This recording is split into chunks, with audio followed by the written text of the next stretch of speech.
Welcome back. It's Wednesday and we are keeping an eye on your health today. Today we are talking about bone health, osteoporosis. It is a real problem. Tell me about it. All right. So if you look microscopically at the bone, you take a fragment of bone and look in the microscope, what you will see is something that looks kind of like this sponge. You know how they have the little holes and the broken down sections. What you have is you have cells coming in. The osteoclasts are coming in and laying down new bone. And then you constantly have other cells, the osteoblasts, coming and breaking down bone. Okay? So constantly being built and broken down, whether to use the calcium or whatever. But if you remember this being like your sponge, this is going to reach your max strength at about age 20 in most people.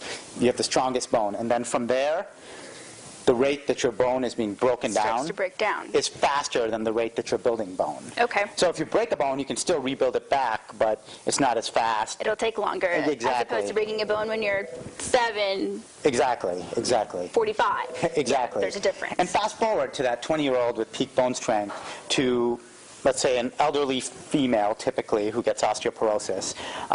And then all of a sudden, you know, we see patients in the emergency room where sometimes they sneeze or they cough and they break their vertebrae, or they crack a rib. Wow. Their bones get that weak, and you know, most people aren't getting bone density studies, so you know, they just go hit their arm and break a bone at an older age. So you're getting weaker and weaker. So how can we prevent something like this from Good happening question. to us? I mean, the main thing to prevent this is to look at the risk factors, okay? Right. And when we look at risk factors for anything, for bone disease, for heart disease, some of the risk factors, I find them kind of silly because you can't change them.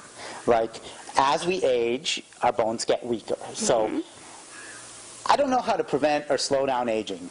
But if I did, so we would not be here. Yes. So, you know, that's not a changeable risk factor that we age. No. Our sex is not changeable. You know, you're either born a male or born a female, and females are at more risk, although males do get osteoporosis, so this isn't just for females. And you can't change your race. I mean, Asians are at higher risk, and Caucasians are a little higher risk than other ethnicities. But what we can change are things like eating well, taking calcium, and exercising. And I have an interesting point with exercising. You know, when you look at an astronaut, for example, who's in outer space for a long time. They don't have gravity, they're floating around. When they come back, their bones are just very, very weak. Wow. They just break bones easily. That's interesting to think about. Because what happens is they aren't laying down the bones, their bones aren't being stimulated because there's no gravity. So what are ways to stimulate bone growth? Well, I brought my running shoes. So run, walk, when you make that impact, what happens is that impact goes up your bone, in come those osteoclast cells to start building new bone, and that's going to stimulate bone growth. Okay.